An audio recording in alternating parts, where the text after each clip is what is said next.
네, 안녕하세요. 어, 제가 오늘은 좀 중요한 만남이 저녁에 있어가지고, 외부 사역 일정 때문에 녹화된 방송으로 이렇게 찾아뵙게 되었습니다. 저희 기도하고 시작하도록 하겠습니다.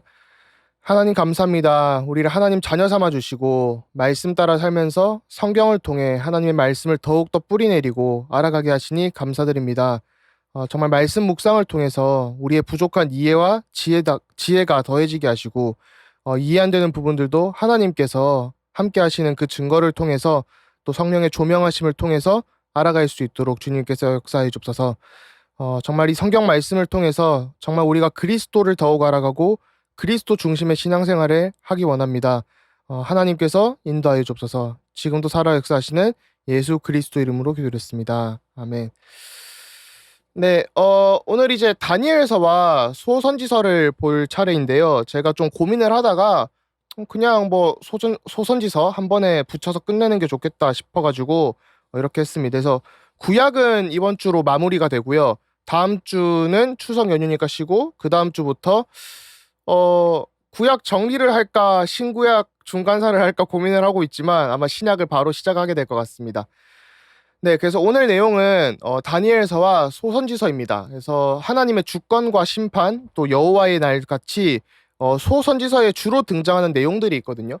대선지서에서도 등장을 했는데 소선지서에서 계속 반복해서 등장하는 주제들을 가지고 하나님께서 어떻게 이렇게 성경을 통해서 또 선지서를 통해서 우리에게 말씀을 주시고 인도하시는지 그런 주제들을 또 각 권별로 어떻게 조금씩 다른지를 살펴볼 예정입니다.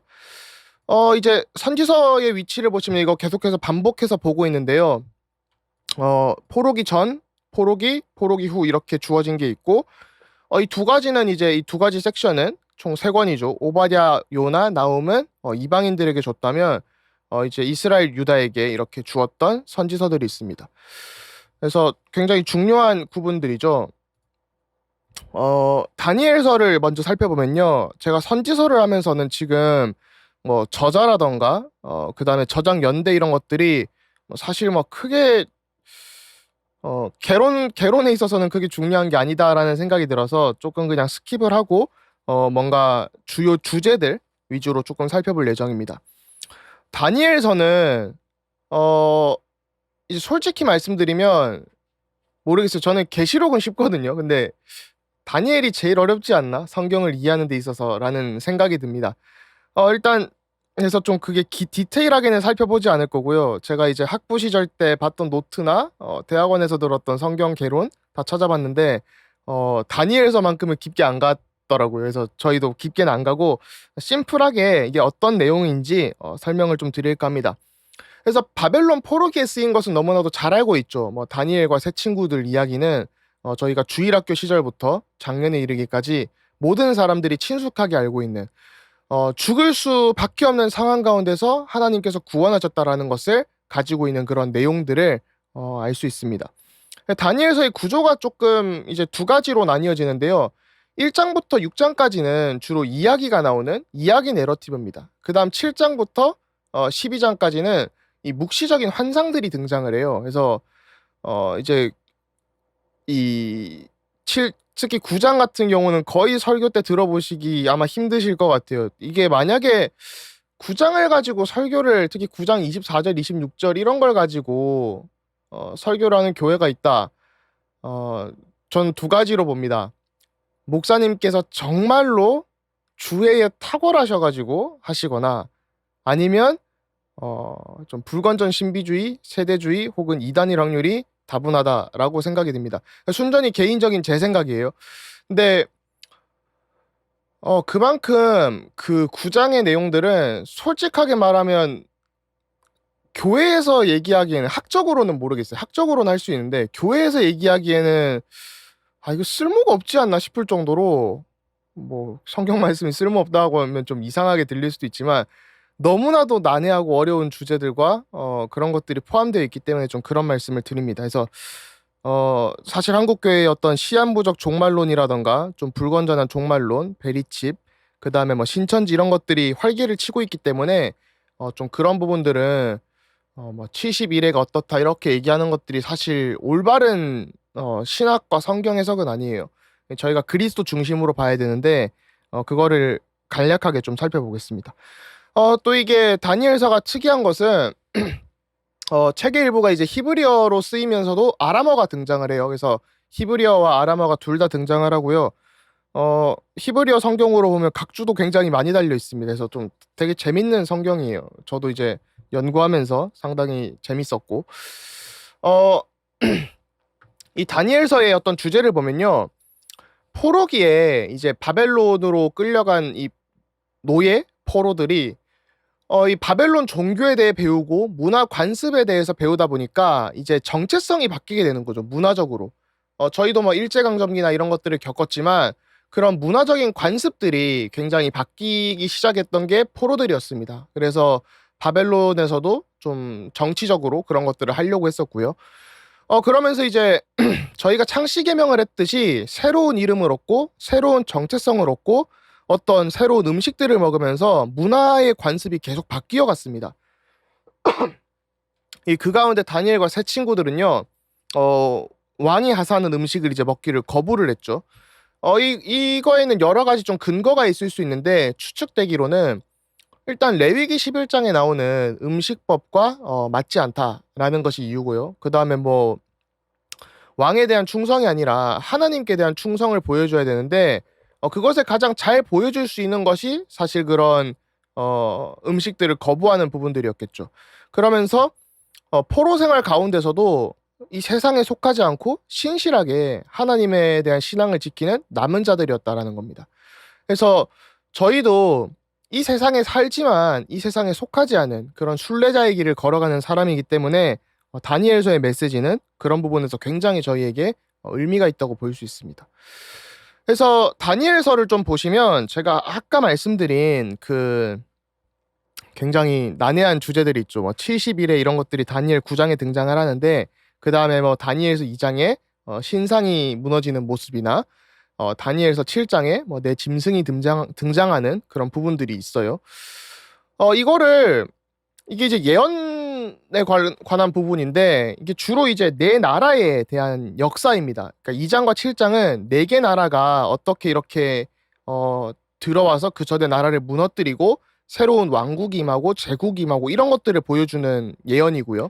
그 다음에 이제 그러니까 이게 한 500 뭐 한 주전 500 뭐 대충 한 5, 60년경이나 한 580부터 530 사이겠죠. 그 정도에 좀 쓰인 부분이 있다 보니까 그래서 좀 그런 네 개 나라의 역사들이 어떻게 바뀌는지에 대해서 나오고 있는데 결국 여기서 저희가 봐야 될 것은 인간 통치자들을 통해서도 하나님께서는 주권을 나타내시고 하나님께서는 그분께서 하시는 일을 진행을 하신다. 근데 그게 꼭 초자연적인 역사들이 포함되는 것뿐만 아니라 지극히 인간적인 방법들, 인간적인 통치자들, 또 지극히 평범한 방법들을 통해서도 이렇게 주권을 나타내신다라는 것을 알 수 있습니다. 그 다음에 뭐 다니엘서 9장에 뭐 71회 이런 것들은 그러니까 70주라는 것이죠. 뭐 70 해석에 따라서 뭐 70년으로 봐야 된다 뭐 이런 견해들도 다양한데 이제 이 70주라는 것이 이제 뭐 계시록에도 조금 나올 수 있고 그다음에 이걸 뭐 반으로 잘라서 뭐 여러 가지 해석법들이 존재를 해요. 진짜 좀 복잡한 해석법들이 있는데 그냥 딱히 아실 필요가 없고요. 그냥 그리스도 초림 때까지 임하는 사건들에 대한 예언을 다니엘이 주었다라는 겁니다. 그래서 신학자들이나 역사학자들이 이것을 이 70주 혹은 70년이 언제부터 시작되냐라고 해가지고 역사 가운데 일어났던 사건들을 막 짜맞추고 그러는 경우들이 많아요. 근데 저희가 결국 봐야 될 것은 그런 것도 맞지만 역사의 주관자가 되시는 분이 하나님이시구나. 인간 역사도 세계사도 제국들의 통치자들도 모두가 하나님의 주권 속에 있구나라는 것을 저희가 확인하면 됩니다. 그래서 다니엘서는 이 내용이 사실 끝이고요. 전혀 복잡할 게 없는데 복잡하자면 한없이 복잡해지는 참 어려운 성경인데 그냥 뭐 간단하게 이렇게 보시면 될 것 같습니다. 그 다음에 이제 소선지서를 좀 살펴보면요. 소선지서에 이제 주요 주제들이 있어요. 그중 이렇게 좀 핵심적으로 볼 수 있는 게 이스라엘과 유다의 죄, 또 이방 민족들의 죄가 있죠. 이 민족들이 이스라엘을 포함하여 유다, 또 이방 민족들이 그 여호와께 돌아오지 않고 회개하지 않기 때문에 피할 수 없는 파멸이 예정되어 있다라는 겁니다. 저희가 여호와께 돌아가면 하나님께서 은혜를 주시고 긍휼을 베푸시는데 회개하지 않기 때문에 파멸이 임할 수밖에 없다라는 것이죠. 그러면서 여호와의 날은 반드시 오게 될 것이다. 저희가 뭐 언제 온다 그런 말을 하는 것 자체가 성경을 안 읽는다는 얘기거든요. 뭐 진짜 이게 할 말이 참 많긴 한데 그 뭐 시한부적 종말론이나 이런 거 얘기하면서 뭐 이제 뭐 지금이 말세다, 뭐 적그리스도의 시대가 왔다, 뭐 뉴에이지다, 이제 이렇게 막 파멸이 곧 올 거다 이렇게 하는데 성경에는 여호와의 날이 분명히 우리가 알지 못하는 때에 갑작스럽게 온다고 되어 있습니다.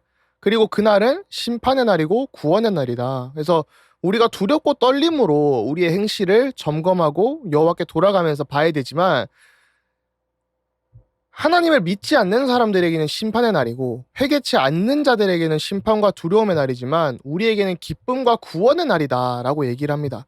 그렇기 때문에 어떤 저희가 시한부적 종말론 이런 것들을 얘기를 할 이유가 없는 거예요. 그냥 이미와 아직의 긴장 사이에 살아가지만 저희가 그 긴장 가운데 살아가는 것은 분명하지만 굳이 뭐 그것이 우리에게 뭐 사실은 세상에 대한 심판이지 우리에게는 축복의 날이잖아요. 우리가 죽음조차도 천국에 들어가는 것이기 때문에 인간적으로는 두렵지만 영적으로는 축복인데 그런 것들이 이제 이해가 좀 안 된 상태에서 성경도 제대로 안 보고 이상하게 주입돼서 이렇게 신학을 하게 되면 좀 이상한 신학들이 나오게 되는 것 같습니다. 그러면서 이제 이방 민족들과 이스라엘이 정말 회개해야 된다. 그러면서 그 파멸이 있음 속에도 이 남은 자들, 여호와 하나님에 대하여 신실한 믿음을 가진 남은 자들은 구원받게 될 것이다라는 것이 또 남은 자들을 통하여서 구원의 역사를 이루어 가신다라는 것이 이 소선지서의 주제입니다. 그럼 이 소선지서는 아이고 저희 집 강아지가 갑자기 짖어가지고 네 소선지서는 그 첫 번째로는 이제 이스라엘 민족들에게 예언을 했습니다. 그래서 이스라엘 민족들의 언약적 관계를 이제 결혼 생활과 또 음란한 아내를 통해서 그러니까 호세아 선지자가 고멜이라는 여자에게 이렇게 장가를 들게 되면서 음란한 아내를 맞이하게 되죠. 그러면서 이제 하나님이 호세아의 삶을 통해서 그 언약 관계를 보여주십니다. 그러니까 분명히 우리가 하나님과 이스라엘 백성들은 언약적 관계고 정말이 신실한 관계였는데 그것이 결국은 이스라엘의 어떤 범죄로 인해서 깨어졌다. 그럼에도 불구하고 하나님은 우리를 사랑하신다. 라는 것이죠. 그래서 여호와가 아닌 바알을 숭배하는 이스라엘 백성들과 정말이 언약의 관계 속에서 결국은 회복될 것인 그런 축복들을 이렇게 보여주고 있습니다. 상징적으로 보여주고 있는 거죠. 그러면서 이 호세아의 개인적으로 참 좋아하는 그 이름들인데 그 호세아의 두 아들이 등장하죠. 로루하마랑 로암미입니다. 로루하마는 이제 히브리어로 로라는 단어가 그 낫이라는 뜻이에요. 부정사라고 하네요. 부정이죠. 그래서 아니다. 루하마 했을 때 너희들은 나의 은혜를 긍휼히 여김을 받지 못한 자들이다라는 것이고 로암미는 사실 굉장히 중요한 단어로 많이 등장을 하는데요. 로암미 할 때는 그 로가 낫이라고 했을 때 그러니까 아니다라고 했을 때 그 암미는 암이 백성이고 미가 나의 것입니다. 그래서 너희들은 내 백성이 아니다라는 거예요. 하나님께서 이스라엘 백성들을 보고 바알을 숭배하는 백성들은 내 백성이 아니다라고 얘기하는 거죠. 그렇기 때문에 그런 언약들이 폐지가 되고 정말 이런 다 은혜를 못 받는 상태에 있는 가운데서 하나님께서 새롭게 회복시키시는 그런 은혜들을 저희가 호세아를 통해 볼 수 있습니다. 그 다음에 이제 요엘서는 그 유대 농촌 지역에 이 당시에 메뚜기 대재앙이 임했어요. 그러니까 메뚜기들이 와가지고 농작물을 갉아먹고 메뚜기 떼가 임해서 어마어마한 재앙이 임했던 거죠. 그래서 역사에 기록될 만큼 큰 재앙이었는데요. 이 메뚜기 대재앙을 배경으로 하면서 하나님께서 여러 민족들을 심판하실 여호와의 날이 곧 임할 것이다. 그런데 정말 이 죄의 심각성에 대한 경고를 하는 겁니다. 그러니까 이 자연적인 재앙들은 사실 하나님께서 주실 더 큰 재앙의 조짐에 불과하다. 저희가 이번 주에 아마 태풍이 오죠. 참 걱정이 많이 되는데요. 저도 어릴 때 부산에 살면서 태풍 매미를 크게 겪은 적이 있어 가지고 그때 생각하면 진짜 끔찍하거든요. 막 사람 날아가고 뭐 창문 다 깨지고 이랬는데 이번에도 보니까 무슨 일본인가요? 거기 영향권에 보니까 막 나무 뽑혀가고 막 가로등하고 이런 것도 뽑혀가고 막 그런다더라고요. 그래서 저희가 참 자연 앞에 무력하다. 인간은 자연 앞에 아무것도 아니다라는 말을 참 하는데 그런 것들도 결국은 여호와의 날에 임할 더 큰 재앙의 조짐에 불과하다라는 것이죠. 그래서 하나님께서 원래 이스라엘을 지키시는데 이스라엘의 불순종으로 인해서 하나님의 보호를 못 받고 있다, 못 받게 됐다라는 겁니다. 그러면서 이제 요엘서의 중요한 핵심 키워드 중 하나가 여호와의 영입니다. 성령이죠. 그래서 모든 이스라엘 백성들에게 주실 것임을 기대하는 것이 요엘서입니다. 그래서 저희가 뭐 사도행전 2장이나 이런 데서도 요엘 선지자가 했던 예언이 성취되는 것을 저희가 잘 볼 수 있죠. 그 다음에 이제 아모스로 넘어오면요. 이제 소선지서는 굉장히 짧게 갈 예정인데요. 아모스를 보면 여호와께서 이제 심판하기 위해 오실 것인데 특히 이스라엘의 불의를 심판하실 것이다. 이 당시에 이스라엘 백성들이 이제 사회 경제적 불의, 그러니까 뭐 그 가난한 자를 핍박하고 약탈하고 그 다음에 물질 중심이 돼서 살아가고 종교적 위선으로, 그러니까 예배가 그냥 형식이 돼 있는 거예요.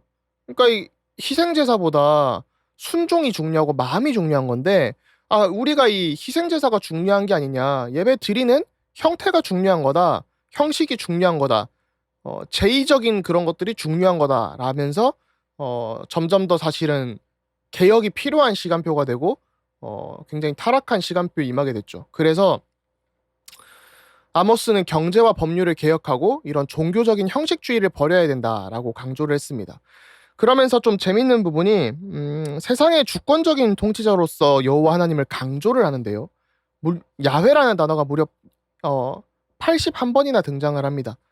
81번이라고 하네요. 제가 가끔씩 이 한국어 수학이 좀 한국어가 조금 헷갈릴 때가 있는데 그럼에도 불구하고 뭐 심심한 사과라던가 뭐 무료하다 이런 것들은 아주 잘 알고 있습니다. 이번 주에 논란이 많이 되더라고요. 근데 가끔이 안 쓰는 단어들이 좀 헷갈리더라고요. 좀 81번? 네, 81번이나 사용이 되었고요. 이러면서 하나님의 어떤 제왕적이고 주권적인 이미지들을 강조를 합니다. 그래서 여호와의 전사, 만군의 하나님을 강조를 해요. 그래서 이런 부분을 초점에 두시고 아모스를 좀 읽으시면 좋을 것 같고요. 오바댜는 구약에서 가장 짧은 책입니다. 오바댜에서 나오는 것은 자신의 적이 심판받는 것이 축복이다라는 내용을 가지고 있어요. 그래서 이스라엘의 이웃인 에돔이 사실은 혈연적인 유대 관계가 조금 있는데 이 에돔이 바로 옆에 있으면서 폭력에 가담하고 타인의 재산을 이 재난을 즐기고 재산을 빼앗고 억압하고 이런 나쁜 일들을 했단 말이에요. 그래서 이스라엘의 이웃인 에돔을 책망을 합니다.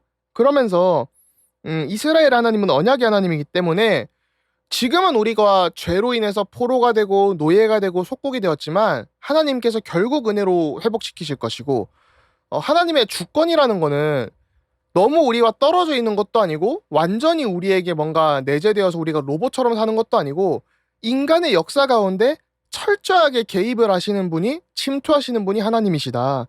그래서 우리는 어떤 에돔과 같이 지위나 권력으로 있을 때 내가 힘이 조금 있다고 이웃을 이렇게 핍박하고 교만하게 사는 것이 아니라 또 정말 자기 만족과 억압을 즐기는 자가 아니라 살리는 자가 돼야 된다. 그런 사람들은 반드시 심판을 받게 될 것이다 라는 것이 오바댜의 메시지입니다. 그 다음에 요나로 가면요. 요나는 뭐 저희가 또 친숙한 성경 구절일 수 있죠. 뭐 물고기 물고기 밥이 됐던 요나 이야기도 있고 또 니느웨로 간 요나, 아수르의 수도였죠. 아시리아의 수도였는데 이 요나 이야기를 통해서 결국 우리의 어떤 여러 가지 사건들 가운데서도 하나님의 주권이 중요하다라는 것을 입증을 시켜주고요. 요나서에 나오는 것은 핵심적인 부분이 다른 민족들을 향해 하나님께서 구원의 계획을 가지고 계시다는 거예요. 전에는 이스라엘에만 구원이 있는 줄 알았고 이스라엘의 어떤 빛을 보고 이방인들이 이렇게 와야 됐다면, 여호와 하나님을 알 수 있었다면 이제는 저렇게 아수르 수도로 나아가고 니느웨로 나아가서 또 이방 민족들에게 나아가서 정말 이 이방의 빛으로서의 사명을 감당하라는 거죠. 그 선교적인 사명을 감당을 해야 된다라는 것입니다. 그러면서 이스라엘의 선민 사상을 소선지서를 통해서 계속 깨시거든요, 하나님이. 이스라엘이 육체적으로 우리가 육신적으로 중요한 거다. 그 이방인 우리가 이 복음을 가진 것은 율법과 율법 제도를 가진 것은 우리가 선민이기 때문에 그렇다라고 이해를 했는데 이제 그 요나서나 뒤에 나오는 부분들을 보면 아 너네들은 혈연으로 이렇게 혈육으로 구성되는 언약 공동체가 아니라 그러니까 하나님이 원하시는 공동체는 진짜 언약이 중심된 공동체고 믿음이 중심된 공동체지 그런 혈연 중심의 공동체가 아니다라는 겁니다. 그게 이제 계속해서 소선지서를 통해 깨지게 되죠. 그 다음에 이제 미가를 보면요. 이 미가서의 배경으로 보면 이 당시 이제 이스라엘 유다 민족들이 이 부자들이 가난한 사람의 땅을 영구적으로 소유를 하고 있는 거예요. 이게 원래 율법에서 불법이거든요. 불법인데 이거를 계속 하니까 그걸 비판을 하는 거죠. 그러니까 결국은 돈, 나 중심, 성공 중심, 물질 중심으로 사람들이 살아가고 있는 거죠.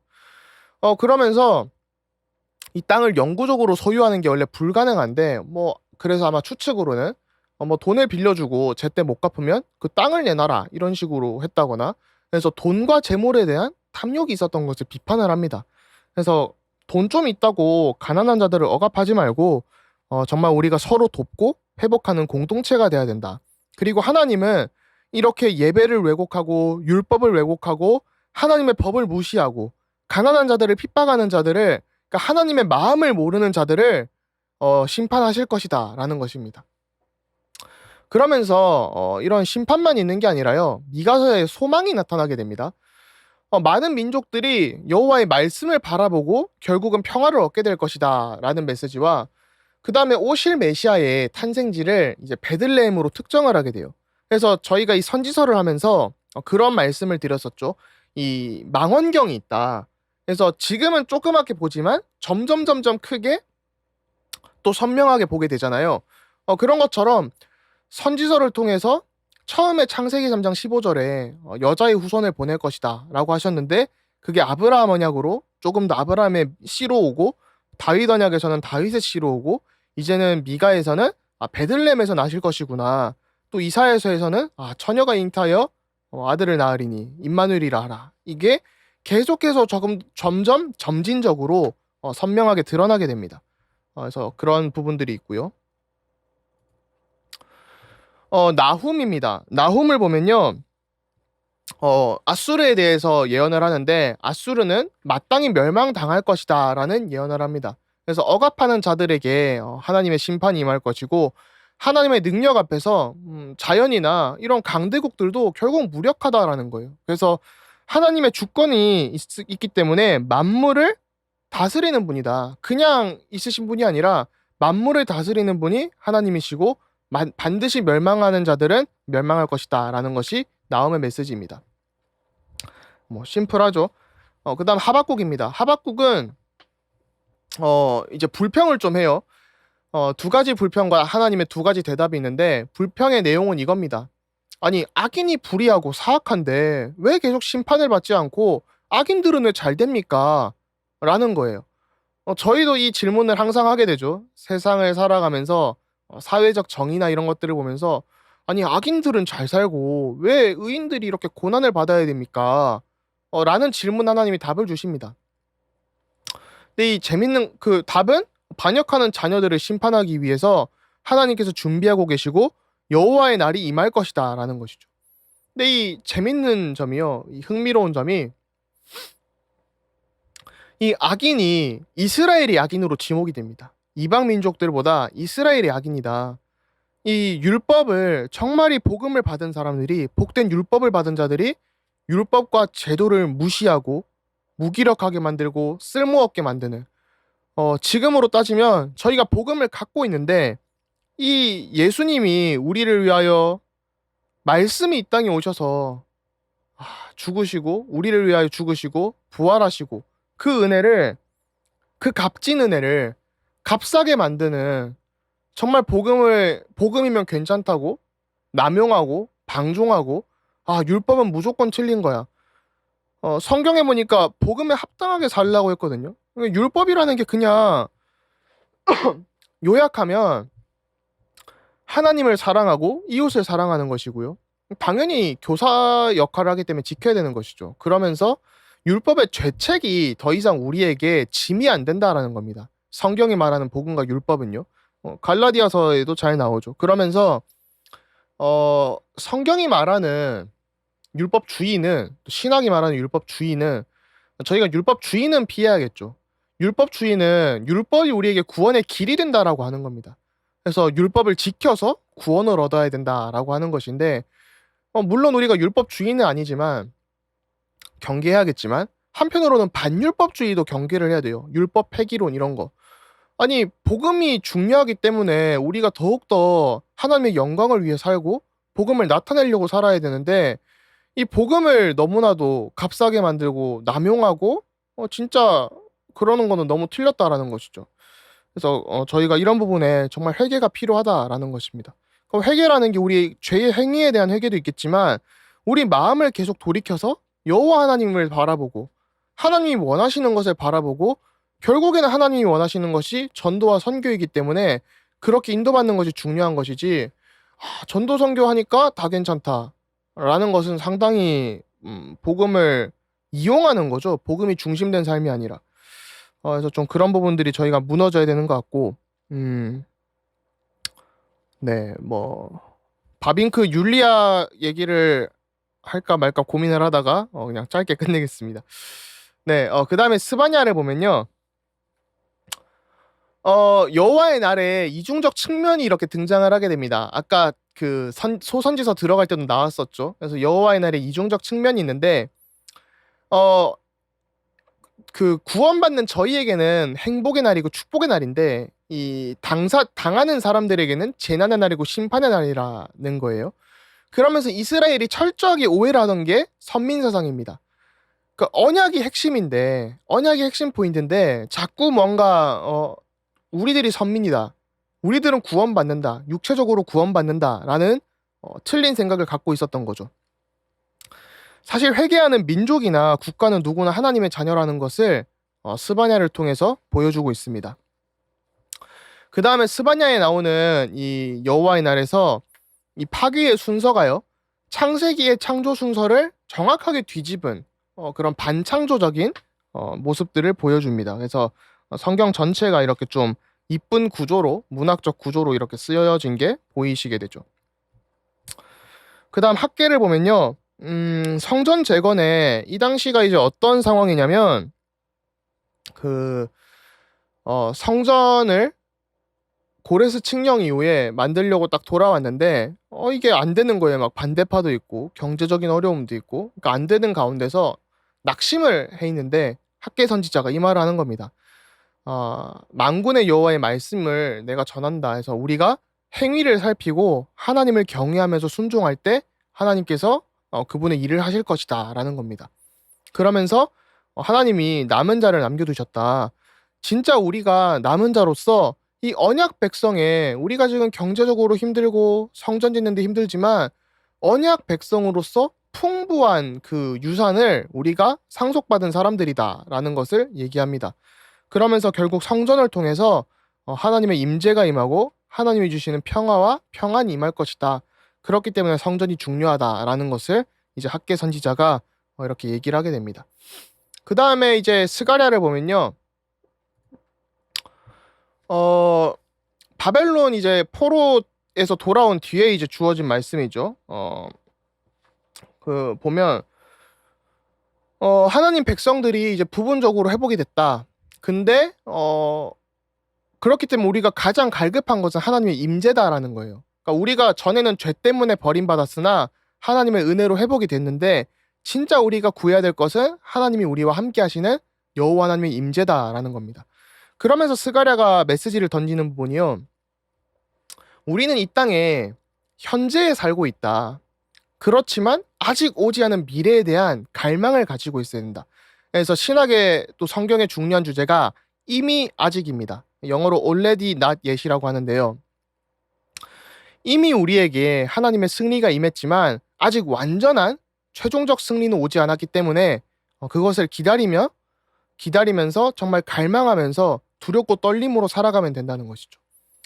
그래서 하나님의 최종적 승리는 결국 오실 그리스도에서 성취될 것이다라고 하는데, 스가랴 3장 8절을 이거 아마 우리말 번역으로 제가 알고 있는데 번역이 이렇게 돼 있어요.